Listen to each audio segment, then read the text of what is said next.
Hello students, इस video में हम सैंपल पेपर 2 एनटीए द्वारा जारी करे गए सैंपल पेपर 2 का कंप्लीट एनालिसिस करेंगे और साथ साथ उसका सॉल्यूशंस भी देखेंगे। और सॉल्यूशंस जो होंगे वो डिटेल सॉल्यूशन रहेंगे, उस क्वेश्चन के आसपास पेरिफेरी पे जो कंसेप्ट्स हैं वो भी आपको बताए जाएंगे। तो कंप्लीट सॉल्यूशन देखो और कंप्लीट एनालिसिस देखो। ये एनालिसिस और सॉल्यूशन आपके परफॉर्मेंस में अच्छा बूस्टअप ला सकते हैं। तो चालू करते हैं इसका एनालिसिस। तो स्टूडेंट्स, आपको स्क्रीन पे एक टेबल दिखाई दे रही होगी, उसमें मैंने बताया कि कौन से चैप्टर में से कितने नंबर ऑफ क्वेश्चंस आए हैं और क्या इनका लेवल रहा है। ई है जो है इजी के लिए है, एम मीडियम के लिए है, एच हार्ड के लिए। फॉर एग्जांपल जब फर्स्ट देखिए, some basic concepts of chemistry में से 3 क्वेश्चंस आए हैं, 1 इजी थे, 2 मीडियम थे। ऐसे ही आप इससे पूरा एनालिसिस कर सकते हो कि कितने कौन से चैप्टर में से कितने क्वेश्चंस आए हैं। अब आपको बोर्ड पे एक ग्राफ दिखाई दे रहा होगा, वो 11th क्लास के चैप्टर्स में से कितने कितने क्वेश्चंस आए उसका ग्राफ है। देखिए, तो सबसे ज्यादा क्वेश्चन इस बार भी इक्विलिब्रियम में से आए थे। लास्ट जो फर्स्ट सैंपल पेपर था उस सबसे ज्यादा क्वेश्चन इक्विलिब्रियम में थे। और अच्छी बात यह है कि सारे क्वेश्चंस इजी लेवल के थे। तो आपको इक्विलिब्रियम चैप्टर और थर्मोडायनामिक्स चैप्टर ढंग से करना है, क्योंकि क्वेश्चंस इजी आ रहे हैं और ज्यादा क्वेश्चंस आ रहे हैं। और साथ ही साथ ऑर्गेनिक में से भी इसमें से 2-2 क्वेश्चन आ गए थे। देखो स्टूडेंट्स, ये है एनालिसिस 12th क्लास के क्वेश्चन का। देखिए, तो इस बार देखा जा रहा है कि 12th के अंदर से ज्यादा क्वेश्चन पूछे गए हैं। देखिए, जैसे अगर आप solution, solid state, electrochemistry, physical वाला पार्ट तो हमेशा ही ज़्यादा पूछे जा रहा है इस बार से। लास्ट साल भी फिजिकल के क्वेश्चन ज़्यादा पूछे गए थे। यहाँ भी आप देखोगे तो फिजिकल्स में से ज़्यादा क्वेश्चन पूछे गए हैं। और बाकी अमीन्स के अंदर उससे पहले, अमीन से पहले है कार्बोक्सिलिक एसिड, इसमें से भी ज़्यादा क्वेश्चन पूछे गए हैं, 2-2 क्वेश्चन पूछे गए हैं इसमें। अगर हम इसका पार्ट वाइज एनालिसिस करें तो सबसे ज़्यादा पार्ट जो है वो फिजिकल का है। 54% फिजिकल में से आया है, 29% ऑर्गेनिक में से आया और 17% इनऑर्गेनिक में से आया है। तो ज़रूरी नहीं है कि ऐसा ही पैटर्न हो, क्योंकि उन्हें सैंपल पेपर क्वेश्चंस के हिसाब से बनाए हो, क्या पता, बट ज़्यादातर ऐसा रहेगा कि फिजिकल क्वेश्चन ज़्यादा आएंगे, फिर इनऑर्गेनिक, फिर ऑर्गेनिक। और इनऑर्गेनिक में से जो क्वेश्चन हैं वो रटने वाले बिल्कुल नहीं है, मोस्टली सिंपल क्वेश्चन हैं। तो जो आप आराम से कर सकते हो, जो आपके अपन क्लासिफिकेशन ऑफ एलिमेंट्स और केमिकल बॉन्डिंग में ही पढ़ लेते हैं। तो आप बिल्कुल P block, S block, D block से मत डरिए। जो बेसिक है वो उनके ढंग से कीजिए, जो कंसेप्चुअल चीज़ें हैं वो ढंग से कीजिए। तो स्टूडेंट्स, चालू करते हैं हम सॉल्यूशन पार्ट। इस बार सॉल्यूशन जो है वो मैंने 2 पार्ट से बनाए हैं। आधे क्वेश्चंस तो इस पार्ट में है और आधे क्वेश्चंस जो होंगे वो इसके नेक्स्ट वीडियो जो होगा प्लेलिस्ट में उसमें आएगा। तो आप दोनों ढंग से देखिए और देखिए क्वेश्चंस को कैसे मोल्ड करके पूछा गया है, कैसे सिंपल क्वेश्चन को हल्का सा ट्विस्ट किया गया है।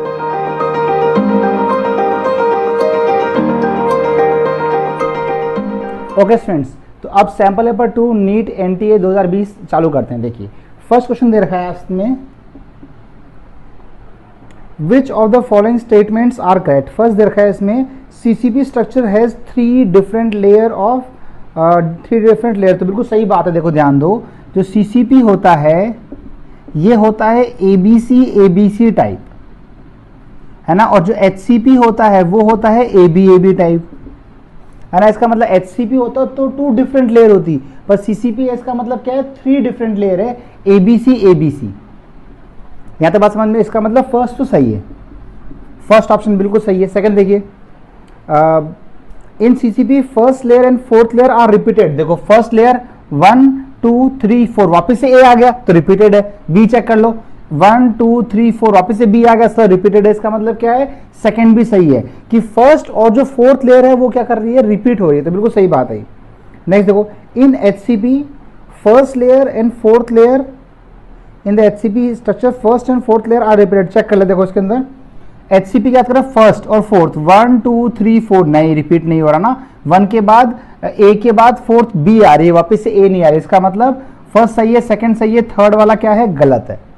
लास्ट देखो, in FCC packing the neighbouring face centre atoms touches each other, नहीं ये भी गलत है। देखो, जो फेस जो अगर आप एफसीसी की बात करें तो इसमें क्या होता है, कॉर्नर और फेस सेंटर टच होते हैं, है ना। कॉर्नर और फेस सेंटर टच होते हैं, फेस सेंटर से दूसरा फेस सेंटर टच नहीं होगा। यहाँ पे कॉर्नर और फेस सेंटर टच होता है, उसके बीच में क्या होता है, गैप छूट जाता है। ठीक है, तो फर्स्ट क्वेश्चन में आंसर कौन सा आ जाएगा, 1 and 2 आर करेक्ट। तो आंसर ऑप्शन हो जाएगा आपके पास 1। क्वेश्चन नंबर 2 देखिए,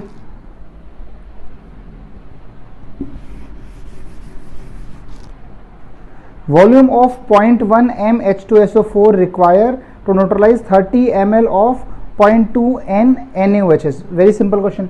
जब भी न्यूट्रलाइजेशन का क्वेश्चन आएगा, जब भी आप क्वेश्चन में बोला जाएगा कि न्यूट्रलाइजेशन करना है, तो हमेशा क्या करना पड़ेगा, आपको इक्वल करने पड़ेंगे। Equivalent of acid is equal to क्या होगा, इक्विवेलेंट ऑफ बेस। इसका मतलब N1V1 is equal to N2V2 कर दोगे, सिंपल सी बात है। अब देखो इसमें मोलेरिटी गिवन है, मुझे पता है मोले नॉर्मेलिटी जो होती है वो मोले इंटू एन फैक्टर होता है, ठीक है। तो H2SO4 में 2H देगा, इसका मतलब इसका एन फैक्टर हो जाएगा 2, तो ये जाएगा 0.1 इंटू 2 कर दीजिए। वॉल्यूम कितना है, वॉल्यूम रिक्वायर्ड मतलब इसका वॉल्यूम निकालना है, और 30 ml ऑफ 30 ml इंटू 0.2 है ना, इसको ml में छोड़ दीजिए ताकि ये वॉल्यूम आएगा, ये भी ml में आ जाएगा ना, ठीक है। देखो तो कितना आ रहा है, देखो यहाँ से आंसर आपका ये 0.2 से 0.2 कट जाएगा और 30 ml ये आंसर आ जाएगा, है ना। ये भी 0.2 ये भी 0.2 दोनों कट जाएंगे, 30 ml आंसर आ जाएगा, बहुत बढ़िया। इसके बाद नेक्स्ट देखिए क्वेश्चन नंबर 3 देखिए, the length.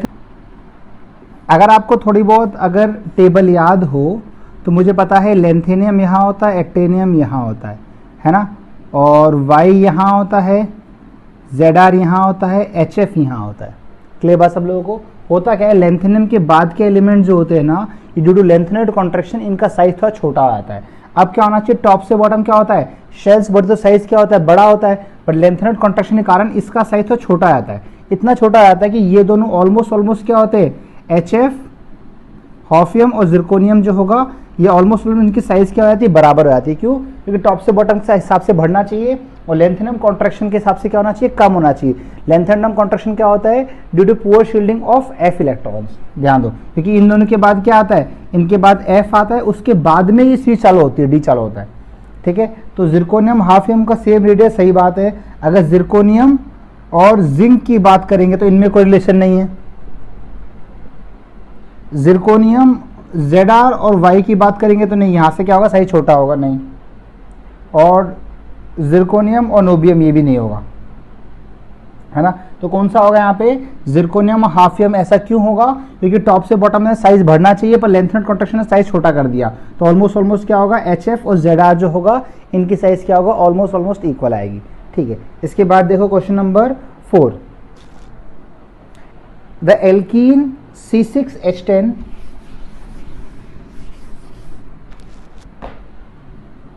Question number 4, the alkene C6H10 producing this thing on ozonlysis is। ध्यान दो, देखो आपको बोला है कि ओजोनलाइसिस के बाद क्या बनेगा,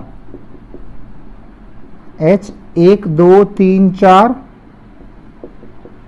H, ठीक है। ओजोनलाइसिस होगा, इसका मतलब क्या हो जाएगा, इससे जहां पे डबल बॉन्ड होता है वहां पे टूट के O लग जाता है। इसका मतलब इन दोनों डबल बॉन्ड को जोड़ दो, तो 1 2 3 4 5 6 और डबल बॉन्ड जुड़ जाएंगे। इसका मतलब क्या हो जाएगा, ये एक 6 कार्बन की रिंग बना दो और यहाँ पे क्या लगा दो, डबल बॉन्ड लगा दो। अब इसको यहाँ से तोड़ोगे, एक को यहाँ लगा दो, एक को यहाँ लगा दो, है ना। ओजोनलाइसिस करोगे इसका तो क्या बन जाएगा आपका पास, ये बन जाएगा। समझ में आपको। तो यहाँ से उल्टा पूछा गया आपसे, तो क्या कैसे करते हैं क्वेश्चंस को, जहाँ पे डबल बॉन्ड होगा तो ये O हटा दो और दोनों डबल बॉन्ड को जोड़ दो, ठीक है। नेक्स्ट क्वेश्चन नंबर 5 देखिए। अच्छा, क्वेश्चन नंबर 5 जो है ना, ये मेटलर्जी का क्वेश्चन है और ये बहुत ही इंपॉर्टेंट क्वेश्चन है। मैं आपको फिर से बता रहा हूँ, मेटलर्जी के अंदर कॉपर का जो एक्सट्रैक्शन है वो बहुत इंपॉर्टेंट है। और देखो यहाँ पे कॉपर के एक्सट्रैक्शन पे क्वेश्चन पूछा गया है, ये आपको एनसीईआरटी में से ढंग से पढ़ना है, पूरा एनसीईआरटी में गिवन है। लास्ट रिएक्शन जो है एनसीईआरटी के अंदर जो गिवन है उसमें दे रखा है कि Cu2S और Cu2O जो होगा ये कॉपर Cu प्लस SO2 निकालेगा, इसमें ब्लिस्टर कॉपर निकलती है। ये आपको वहां से पूरा पढ़ना है। ध्यान दो, मेटलर्जी के अंदर फिर से बोल रहा हूँ, कॉपर का एक्सट्रैक्शन बहुत इंपॉर्टेंट है, उसको डिटेल में आपको पढ़ना है ना। काफी इजी है, काफी मतलब टफ नहीं है।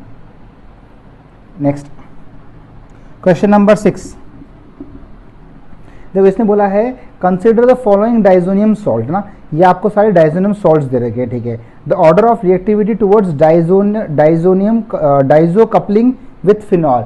देखो कपलिंग का क्वेश्चन सैंपल पेपर फर्स्ट में भी था, सेकंड में भी है। इसका मतलब ये कपलिंग वाले इंपॉर्टेंट है। कपलिंग जो होती है वो होती है electrophilic substitution reaction, electrophilic substitution reaction, है ना।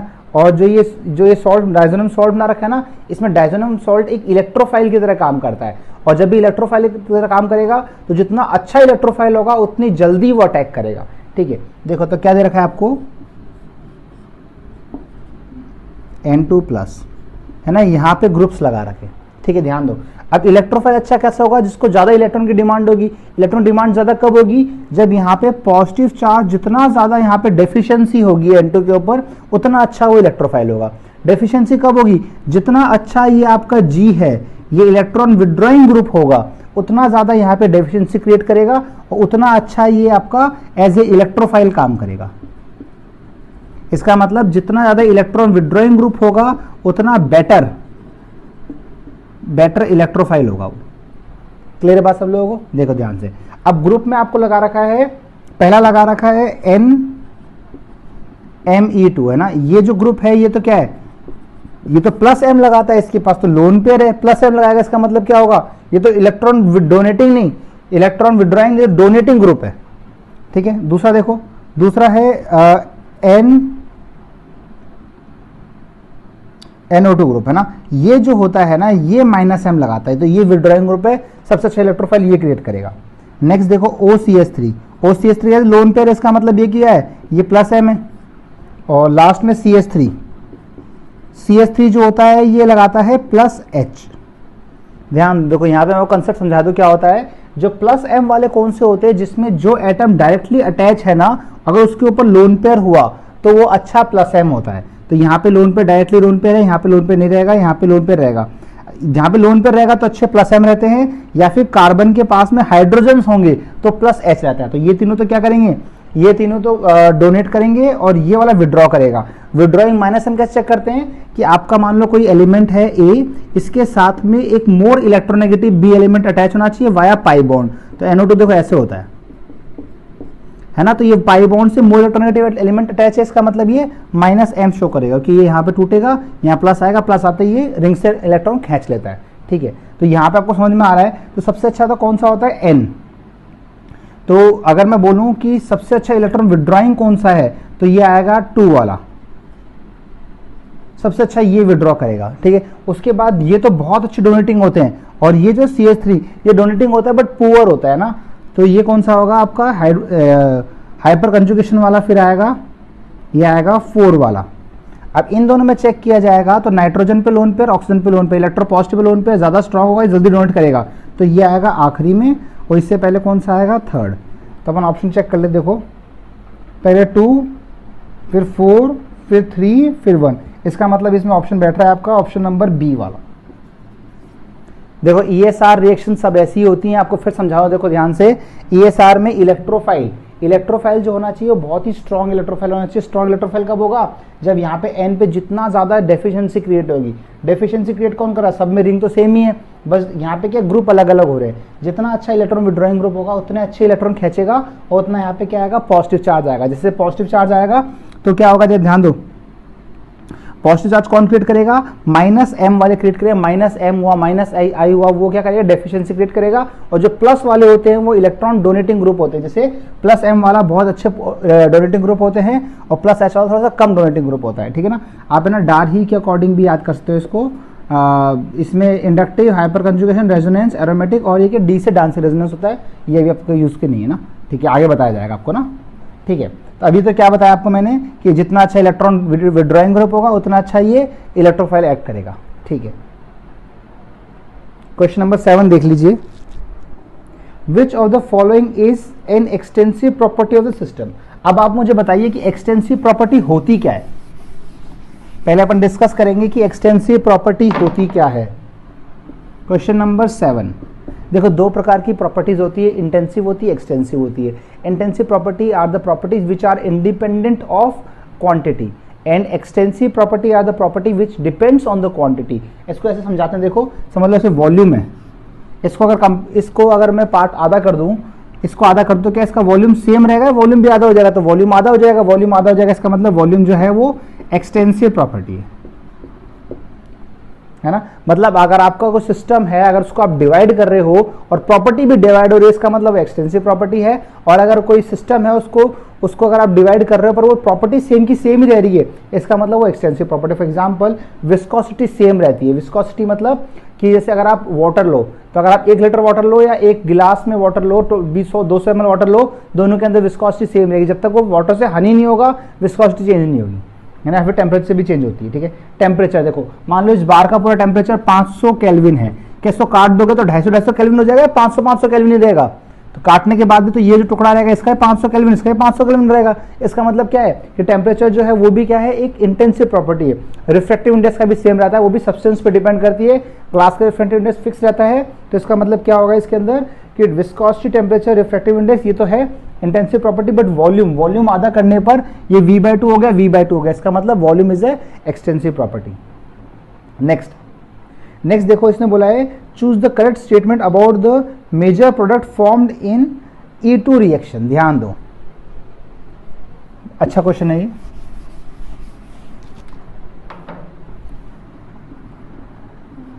देखो E2 सबसे ज्यादा जैसे दिमाग में E2 आएगा, 2 मतलब सिंगल स्टेप रिएक्शन, ये उल्टा होता है।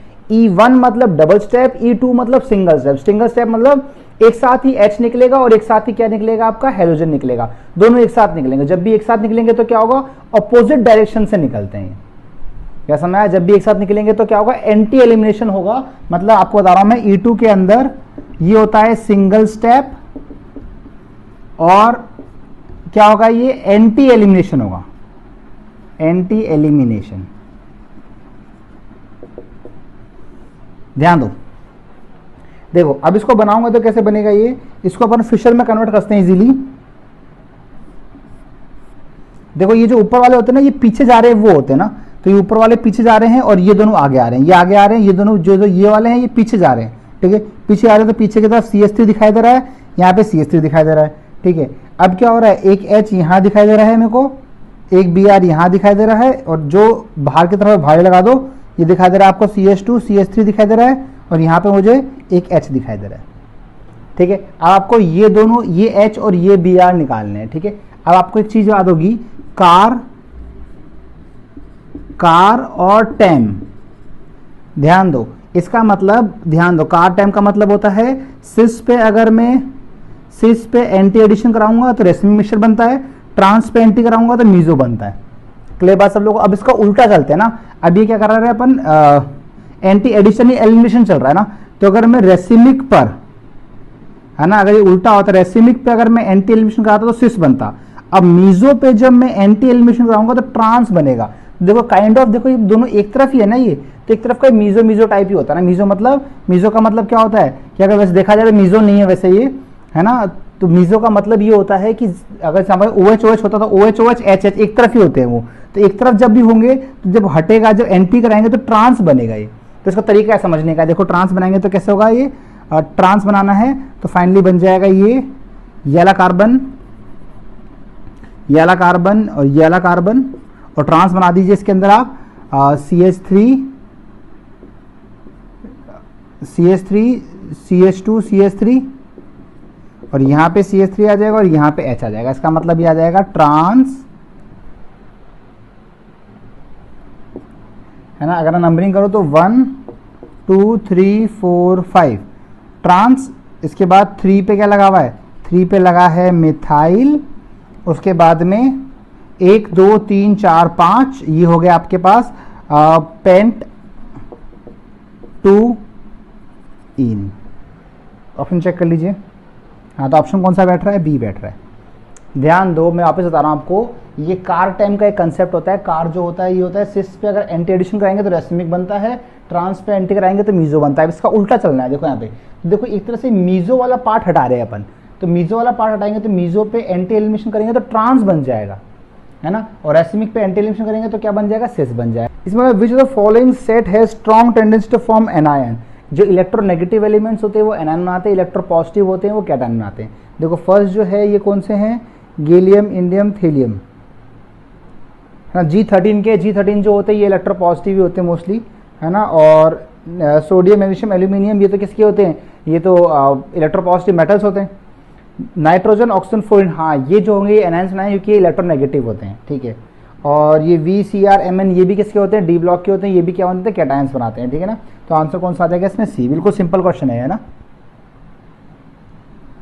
ये कैसे बोलेंगे, इलेक्ट्रोनेगेटिव एलिमेंट्स जो होते हैं ये क्या बनाते हैं, एनायंस बनाते हैं। ठीक है, क्वेश्चन नंबर 10 देखो, इसमें बोला है कि the decomposition of dimethyl ether leads to formation of CH4H2 और Cu, ठीक है। The formation the reaction rate is given by this much, ठीक है। तो रेट जो दे रखी है आपको वो दे रखी है K CH3, ये डाईमिथाइल ईथर दे रखा है आपको, और ये दे रखा है 3/2, okay. The rate of reaction is followed by increase in pressure in A close vessel so that the rate can also be expressed in terms of partial pressure. सही बात है, रेट को अपन पार्शियल प्रेशर के terms में भी समझा सकते हैं। ये दे रखा है इसको प्रेशर, और ये CH3O CH3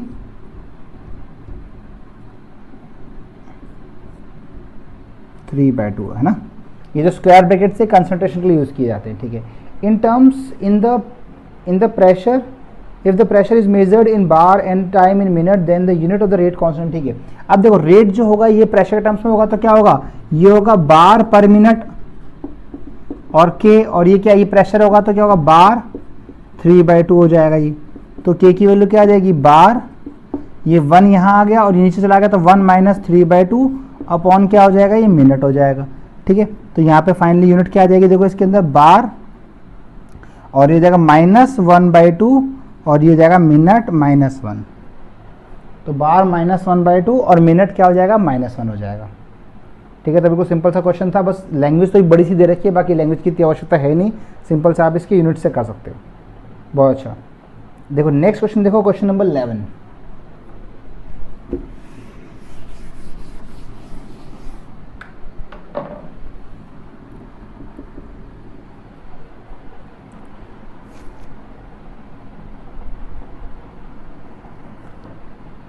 देखो आपको क्या करना है, डेल्टा H दे रखा है 3 रिएक्शंस का, और आपको फाइनली दे रखा है निकालना है कार्बन ग्रेफाइट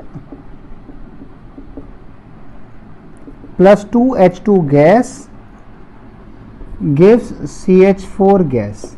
ध्यान दो, आपको क्या करना है, आपको जो ऊपर 3 रिएक्शंस दे रखी हैं उन रिएक्शनों को ऐसा जोड़ना तोड़ना है कि फाइनली ये रिएक्शन आ जाए, है ना। ये हेस लॉ बोलता है अपने कि एक रिएक्शन चाहे सिंगल स्टेप में हो चाहे 5 स्टेप में हो, दोनों के अंदर जो एनर्जी चेंज रहेगा वो सेम का सेम ही रहेगा। तो वो 3 स्टेप में, सिंगल स्टेप में, तो उन तीनों को जोड़ के क्या इसके बराबर आ जाएगा, ठीक है। देखो तो अभी आपको पहचाने कैसे कि ये वो जो 3 रिएक्शन से ये कैसे बनाए वो समझो। देखो ऐसे क्वेश्चन बहुत आते हैं, एनसीईआरटी के अंदर भी थर्मोडाइनमिक्स क्वेश्चन है और ये मीडियम लेवल क्वेश्चन माना जाएगा, देखो ध्यान से, है ना। और एक बार आप सीख लोगे तो बहुत आप चुटकी में कर लेंगे। देखो फर्स्ट देखो इसमें देखा है, फर्स्ट एक्शन में कार्बन ग्रेफाइट है लेफ्ट हैंड साइड में और एक चाहिए मुझे और एक ही दे रखा है, इसका मतलब ये तो सिंपली क्या हो जाएगा, सिंपली आपका, मैं रिएक्शन फर्स्ट ले रहा हूँ, फर्स्ट को सिंपली ऐड कर दो, कुछ भी चेंज नहीं करना है। अब सेकेंड रिएक्शन देखो, मुझे चाहिए H2 मुझे चाहिए 2, और सेकेंड रिएक्शन में H2 क्या है, एक ही दे रखा है, इसका मतलब सेकेंड रिएक्शन को 2 से मल्टीप्लाई भी करना पड़ेगा, तभी तो 2H2 आएगा यहाँ पे, ठीक है। नेक्स्ट रिएक्शन देखो CH4, मुझे राइट हैंड साइड में CH4 चाहिए और थर्ड रिएक्शन में राइट हैंड साइड में ही CH4 है, तो ये क्या हो जाएगा आपका प्लस, और एक चाहिए वहां भी एक है, इसका मतलब प्लस थर्ड रिएक्शन। अब इसकी वैल्यू पुट कर दो, फर्स्ट दे रखा है आपको -393.5 प्लस 2 इंटू -285.8 प्लस थर्ड दे रखा है आपको 890.3। इसको सॉल्व करोगे तो एग्जैक्टली वैल्यू आएगी -74.8 किलो जूल पर मोल, क्योंकि ये सारे भी किलो जूल पर मोल में दे रखा है, तो आंसर भी क्या आएगा, सिंपली किलो जूल पर मोल में आता है। ये क्वेश्चंस बहुत इंपॉर्टेंट है, इनमें कुछ भी नहीं करना होता है, आपको मेन रिएक्शन देखनी है और बाकी जो 3-4 रिएक्शन दे रखी होंगी उनको जोड़ तोड़ के ये बनाना है। ये क्वेश्चन जो होता है हेस लॉ पे बेस होता है। हेस लॉ बोलता है कि कोई रिएक्शन को अगर एक स्टेप में करोगे 5 स्टेप में करोगे, दोनों के अंदर सेम ही डेल्टा H की वैल्यू आएगी ना, ठीक है। अब देखिए क्वेश्चन नंबर 12।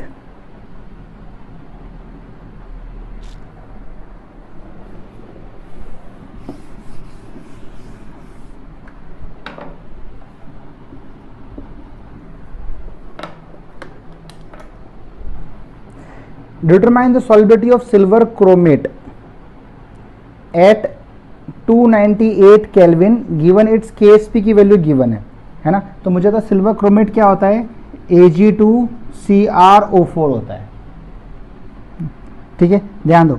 तो ये क्या छूटेगा, ये 2Ag प्लस में टूटेगा और CrO4 2 माइनस टूटेगा, ठीक है। तो ये होगा 2s, तो ये क्या हो जाएगा s हो जाएगा। तो KSP क्या हो जाएगा, ये हो जाएगा 2s का होल स्क्वायर और s, तो ये कितना हो जाएगा 4s क्यूब हो जाएगा। तो KSP की वैल्यू क्या आ गई अपने पास 4s क्यूब हो गई। ठीक है, अब आपको वैल्यू दे रखी है, KSP की वैल्यू दे रखी है आपको 1.1 10⁻⁻12 इज इक्वल टू, ये दे रखा है आपको 1.1 दे रखा है ना, ठीक है, ये देगा 4 इंटू s की पावर 3।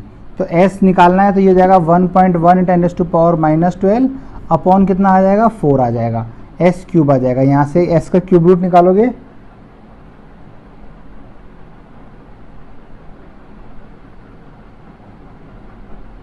ठीक है, क्यूब रूट निकालना पड़ेगा, s का क्यूब रूट को सॉल्व करना पड़ेगा। एग्जैक्टली वैल्यू जो आएगी वो आएगी 6.5 इंटू 10⁻⁻5 आएगी। क्लियर है, ये आपको सॉल्व करना पड़ेगा, इसमें कुछ भी नहीं कर सकते अपन। नेक्स्ट बोला है इसने क्वेश्चन नंबर 13, देखो if principal quantum number n is equal to 6,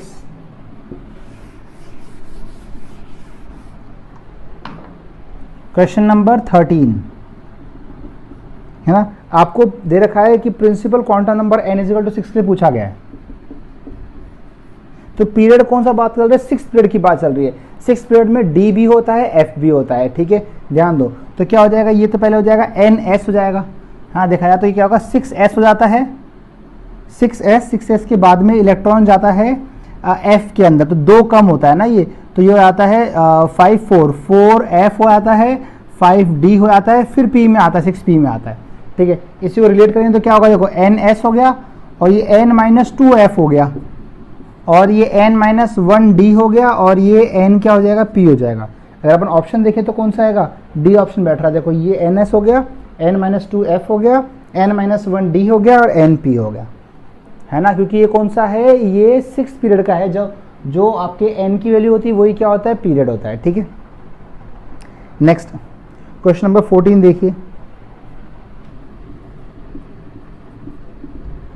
देखिए the वैलेंशियल electron configuration of an element is ns2np5, ns2np5, np5 इसका मतलब ये 17th ग्रुप का है और हेलोजन है। ठीक है, then the group belongs, group ही पूछा हुआ है तो क्या होगा, हेलोजन वाला ग्रुप आ गया, 17th ग्रुप आ गया, सिंपल सी बात है। नेक्स्ट देखो ये क्वेश्चन है ना आपका पेपर नंबर फर्स्ट पूछा गया था। देखो इसने बोला है कि an azeotrope solution of 2 liquids है boiling point lower than either of them. देखो बॉइलिंग पॉइंट कम रहेगा तो पॉजिटिव डेविएशन शो करेगा। ध्यान दो, जब वेपर प्रेशर ज्यादा रहेगा, मैंने आपको बताया था पहले भी, है ना, जब ऐसा ग्राफ था, देखो पॉजिटिव डेविएशन में वेपर प्रेशर ज्यादा रहता है ना, इस पॉइंट वेपर प्रेशर ज्यादा रहेगा, तो अगर वेपर प्रेशर ज्यादा रहेगा तो बॉइलिंग पॉइंट क्या होगा, मिनिमम आ जाएगा। और बॉइलिंग पॉइंट मिनिमम आएगा तो उसने ये पूछा है कि बॉइलिंग पॉइंट कम है, तो बॉइलिंग पॉइंट कम है मतलब वेपर प्रेशर ज्यादा है। वेपर प्रेशर ज्यादा इसका मतलब क्या है, वो पॉजिटिव डेविएशन की बात कर रहा है। तो फर्स्ट में बोला नेगेटिव डेविएशन नहीं, नो डेविएशन में तो एज़ोट्रोप बनता ही नहीं है, एज़ोट्रोप बनेगा नेगेटिव या पॉजिटिव डेविएशन के अंदर। थर्ड ऑप्शन है कि the source positive deviation from rods law, बिल्कुल सही बात है, positive deviation for rods law show करेगा, तभी क्या आएगा आपका वेपर प्रेशर से ऊपर ग्राफ आएंगे, है ना। ये एनसीईआरटी में गिवन है एज इट इज ना, ठीक है, एनसीईआरटी क्वेश्चन है सेम एज इट इज। ठीक है, क्वेश्चन नंबर 16 देखिए,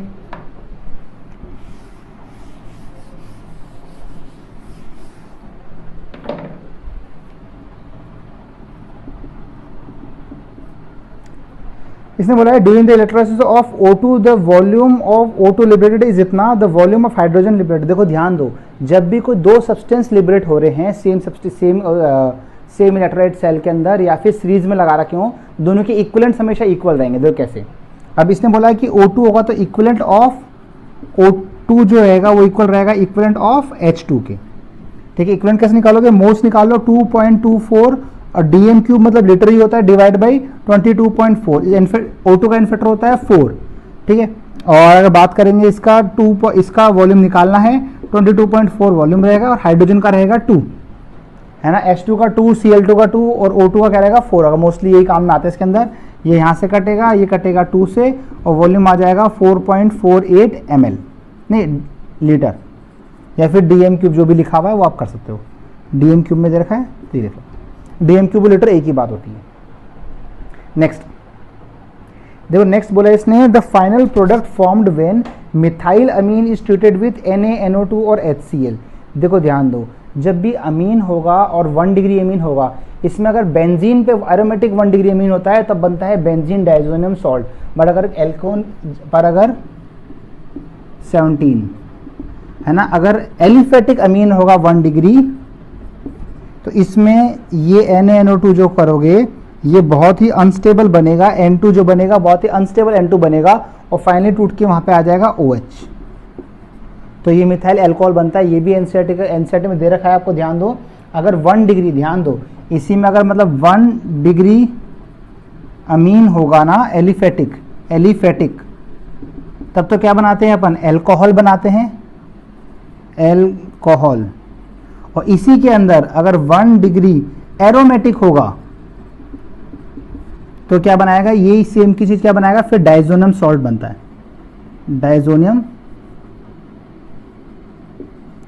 जोनियम सॉल्ट के प्रिपरेशन में आता है ये। क्लियर, ठीक है। तो है ना, इसको क्या करेंगे अपन, Na2 और HCl होगा तो क्या बनेगा, यहाँ से अल्कोहल बनेगा। ठीक है, नेक्स्ट देखो। नेक्स्ट इसने बोला है क्वेश्चन नंबर 18।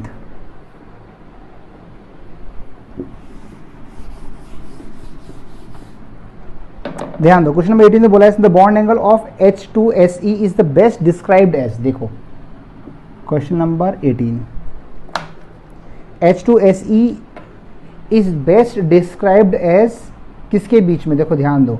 देखो आपको ये पता होना चाहिए, एक लॉ होता है इसको बोलते हैं ड्रैगोज रूल, है ना। ये वैसे आपके एनसीईआरटी में है नहीं, पर इसके बिना करोगे तो भी आपका आंसर आ जाए, कोई प्रॉब्लम नहीं उसमें। देखिए कैसे, देखो होता क्या है इसके अंदर, मैं बोलूं H2O बोलूं,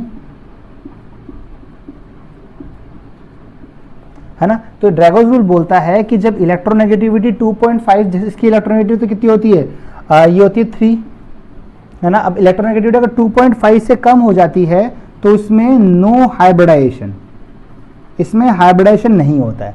और इसमें तो हाइब्रिडेशन होगा तो sp3 हाइब्रिडाइज्ड हो जाएगा और एंगल जो होगा कितना होगा, 109 डिग्री 28 मिनट से थोड़ा सा कम रहेगा। क्यों कम रहेगा, क्योंकि ऑक्सीजन जो रहेगा HH और यहाँ पे लोन पेयर आ जाएगा, और लोन पेयर आ जाएगा तो क्या होगा, VBT बोलेगा कि लोन पेयर जो होगा ये क्या करेगा, इसको एंगल को रिपेल करेगा, किसमें, लोन पेयर रिपल्शन मैक्सिमम होता है, एंगल कम कर देगा। तो H2 में एग्जैक्टली 104.5 डिग्री होता है। ठीक है, बट इनके नीचे वाले में तो हाइब्रिडेशन हो रहा ही नहीं है, हाइब्रिडेशन हो रहा है तो ये P से बन रहे हैं, और P जो होते हैं वो एक दूसरे क्या रहते हैं, 90 डिग्री एंगल पे रहते हैं। ठीक है, और अगर इसमें एग्जैक्टली एंगल की बात की जाए तो इसका एंगल होता है, सब 90 के लगभग रहेंगे, तो 92 रहता है, ये 91 रहता है, और ये एग्जैक्टली रहेगा 89.5 डिग्री। तो H2SE की बात की जाएगी तो ये किसके बीच में आ जाएगा, ये 90 से ज़्यादा रहेगा, बट आपका less than that in H2S से कम रहेगा और 90 से क्या रहेगा, ज़्यादा रहेगा। ठीक है, तो ड्रैगोज रूल फिर से बता दूं मैं आपको। ड्रैगोज रूल क्या होता है कि जब आपकी इलेक्ट्रोनेगेटिविटी जब 2.5 से कम आ जाती है, जब इलेक्ट्रोनेगेटिविटी 2.5 से कम आ जाती है तब इनके अंदर हाइब्रिडेशन नहीं होता। हाइब्रिडेशन नहीं होगा तो क्या होगा, जो प्योर ऑर्बिटल्स होंगे वही बॉन्ड बनाएंगे। प्योर ऑर्बिटल्स जो अगर P बात करें तो तीनों P जो होते हैं वो 90 डिग्री एंगल पे रहते हैं ना। तो एक्जैक्टली जो वैल्यूज हैं वो ये हैं, ये 92 रहेगा, 91 रहेगा, 91 से भी कम रहेगा, 89.5 रहेगा। ठीक है, क्वेश्चन नंबर 19 देख लीजिए।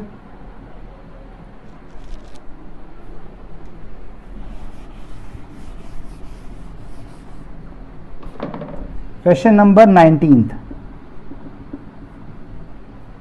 इसने बोला है कि एक रिएक्शन दे रखी है A plus B gives C plus D.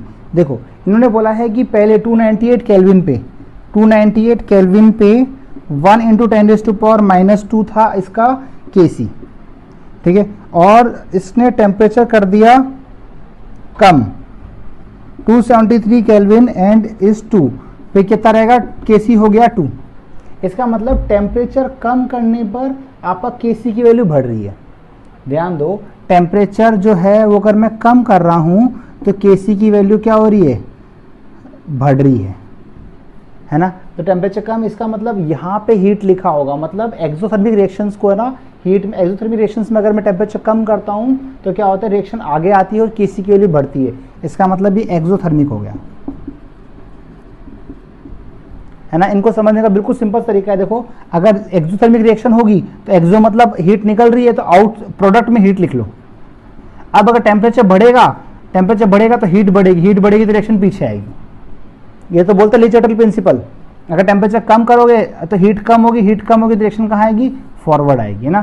तो ये है ली चैटल प्रिंसिपल का सिद्धांत। देखो, इसी के अंदर रिएक्शन से अगर प्रोडक्ट की बात करें, और अगर एंडोथर्मिक रिएक्शन हो तो एंडो में क्या करो कि रिएक्टेंट साइड में हीट लिख लो, है ना। अब अगर टेम्परेचर बढ़ेगा, ध्यान दो, अगर टेम्परेचर बढ़ेगा तो हीट बढ़ेगी तो कहाँ आएगा, फॉरवर्ड आ जाएगा। तो कहाँ आ जाएगा, फॉरवर्ड आएगा तो क्या हो जाएगा, केसी बढ़ जाएगा। और टेम्परेचर कम होगा तो क्या आ जाएगा, बैकवर्ड आ जाएगा। तो क्या हो जाएगा, केसी जो होगा कम हो जाएगा। अगर ये आपको ली चैटल प्रिंसिपल ढंग से पढ़ना है तो मैंने यूट्यूब पे वीडियो बना रखे हैं इक्विलिब्रियम चैप्टर के, उसमें आप आराम से पढ़ सकते हो। ये मैंने डिटेल में बताया है, ऐसा क्यों होता है ये भी बताया है, और एग्जैक्टली कितना बढ़िया कौन सा फॉर्मूला यूज होता है वो भी सारा समझा रखा है। ठीक है, question number 20, the most suitable method to separate 1:1 mixture of ortho and para nitrophenol. देखिए ध्यान से,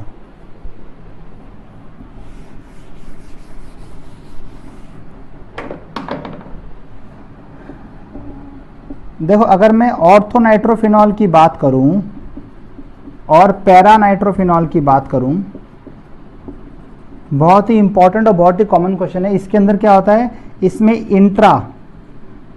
इंट्रा मॉलिक्यूलर एच बॉन्डिंग हो जाती है। इसमें क्या होगा, इसमें दूसरे मॉलिक्यूल से बनाएगा ये,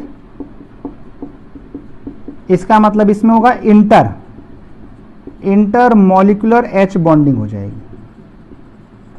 मतलब इसमें तो इंट्रा मॉलिक्यूलर एच बॉन्डिंग होगी, इसमें इंटर मॉलिक्यूलर एच बॉन्डिंग है ना। और जब इंटर मॉलिक्यूलर होती है तो इसका बॉइलिंग पॉइंट क्या होता है, ज्यादा हो जाता है, और इसका बॉइलिंग पॉइंट क्या हो जाएगा, कम हो जाएगा। इसकी विस्कोसिटी क्या हो जाएगी, विस्कोसिटी ज्यादा हो जाएगी, इसकी विस्कोसिटी क्या हो जाएगी, कम हो जाएगी। ठीक है, अब ध्यान दो, अगर बॉइलिंग पॉइंट अलग अलग है तो ये क्या होता है, डिस्टिलेशन से अलग अलग किया जाता है। बट इसके अंदर हम स्टीम डिस्टिलेशन यूज करते हैं, क्योंकि इनके बॉइलिंग पॉइंट का जो अंतर है वो बहुत ही कम होता है। और एनसीईआरटी में लिखा हुआ है कि इसके अंदर स्टीम डिस्टिलेशन जो पॉइंट है, ये आपका सम बेसिक कंसेप्ट जो ऑर्गेनिक केमिस्ट्री का है, जो फर्स्ट चैप्टर है उसके अंदर लास्ट में सेपरेशन टेक्निक्स में बता रखा है ये ना। तो एग्जैक्टली ये लाइन लिखी हुई है, ये आपको वहां से पढ़ना है। ठीक है, तो 20 तक क्वेश्चन अपन ने इस पार्ट में कर लिए। इसके बाद जो नेक्स्ट पार्ट देखिए इसके अंदर, उसमें 20 से लेके 21 से 45 तक क्वेश्चन मैंने वहां पे सॉल्व किए। Thank you so much.